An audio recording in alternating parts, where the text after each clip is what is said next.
Շնորհակալ եմ, պարոն Ռուբինյան, պարոն Աղազարյան, ես մի քանի հարցեր ունեի, բայց ձեր ելույթի այն վերջի կտորը ինձ մոտ տպավորություն ստեղծվեց, որ տենց դուք հաստատեցիք կամ պնդեցիք, որ դուք այսօր այստեղ չեք նստած ձեր կարծիքի համար, որ դուք ինչ-որ բաների դեմ եք գնացել։ Ես ճանաչելով ձեզ գիտեմ, որ դուք ուղղախոս եք։ Հիմա ձեզ ուղիղ հարց եմ տալիս։ Կարող եք ասել, օրինակ, այսում խոսքերն են արված մոտավորապես ամիսներ առաջ քաղաքացիական պայմանագիր կուսակցության նախաձեռնող նիստի ժամանակ։ Մենք աշխարհի ամենալավ իշխանությունն ենք։ Իմ խոսքերն են։ Չեմ հրաժարվում։ Եվ ասացի, որ չեմ հրաժարվում, պարոն Գաբրիելյան, բայց այն բանից հետո, որ դուք ինձ հեռացրեցիք կուսակցությունից, արդեն դուք ամենալավը չեք։ Եվ շատ վատն եք։ Բայց իմ խոսքերն են։ Արձագանք։ Շնորհակալ եմ, պարոն Աղազարյան, այդ խոսքը շարունակություն ուներ, Նիկոլ Փաշինյանը պետք է հավերժ պաշտոնավարի։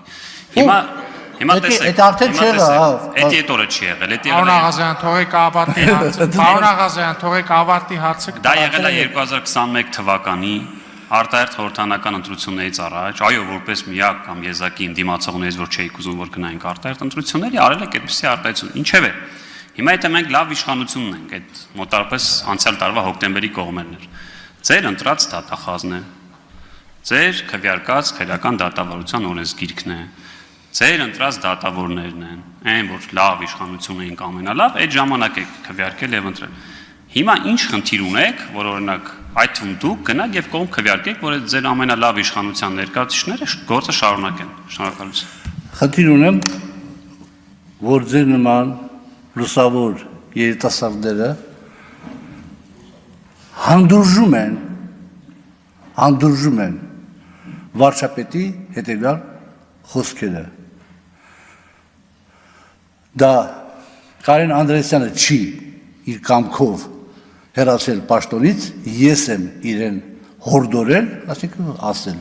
որ ինքը հեռանա պաշտոնից։ Դա ամենասարսափելի իրողությունն է, որ դուք անդուրժում եք, պարոն Գաբրիելյան, եւ այստեղ արդեն ավարտվել է Նիկոլ Փաշինյան այն մարդը, որ ես ճանաչել եմ, որ լսելու ընդունակություններ եւ այլ, եւ ծնվել է Նիկոլ Փաշինյան ավտորիտար ղեկավարը։ Մեր երկրի համար ավտորիտարիզմը կործանարար է։ Շնորհակալություն, հանուն արդարության վարչապետ Նիկոլ Փաշինյանը երբեք չի ասել, որ Կարեն Անդրեասյանը իր կամքով չի հեռացել ԲԴԽ նախագահի պաշտոնից, դե լավ չի, էլի պետք է ճիշտն ասել։